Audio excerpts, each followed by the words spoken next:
भारतामध्ये लवकरच D2M म्हणजेच डायरेक्ट टू मोबाईल नावाचं तंत्रज्ञान येऊ शकतं, ज्यामुळे मोबाईलवर व्हिडिओ, लाईव्ह स्ट्रीमिंग आणि OTT कंटेंट पाहण्यासाठी डेटा वापरावा लागणार नाही. म्हणजेच नेट नसतानाही मोबाईलवर थेट लाईव्ह टीव्ही आणि व्हिडिओ पाहणे शक्य होईल. प्रसार भारती हे तंत्रज्ञान आणण्यासाठी देशात आधीपासून असलेले मोबाईल टावर्स आणि इतर पायाभूत सुविधा वापरणार आहे. देशभरात D2M नेटवर्क सुरू करण्यासाठी सुरुवातीला सुमारे 28,000 कोटी रुपयांची गुंतवणूक लागेल आणि नंतर वापरकर्ते वाढले की गुंतवणूकही वाढवावी लागेल.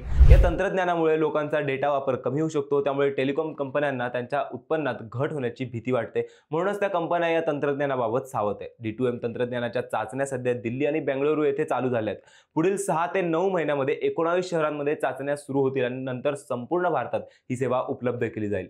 माहिती आणि प्रसार मंत्रालयाला अनेक अडचणींचा सामना करावा लागला होता, पण आता 2 मोबाईल कंपन्यांनी पुढे आल्यामुळे प्रक्रिया वेगाने सुरू झाली आहे. फीचर फोनचे प्रोटोटाइप तयार झाले आहेत आणि हे फोन 2000 ते 2200 रुपयांपर्यंत 6 महिन्यात बाजारात येऊ शकतात. 2022 मध्ये IIT कानपूरने D2M वर अभ्यास करून सांगितलं होतं की या तंत्रज्ञानामुळे वापरकर्त्यांना महागड्या ब्रॉडबँडवर अवलंबून राहावे लागणार नाही. कमी मासिक किमतीत अनलिमिटेड व्हिडिओ आणि कंटेंट पाहता येईल. लाईव्ह इव्हेंट्स दरम्यान बफरिंग होणार नाही. OTT स्ट्रीमिंगमध्ये उशीर होणार नाही. त्यामुळे भारतात डिजिटल कंटेंट पाहण्याच्या पद्धतीत मोठा बदल होऊ शकतो.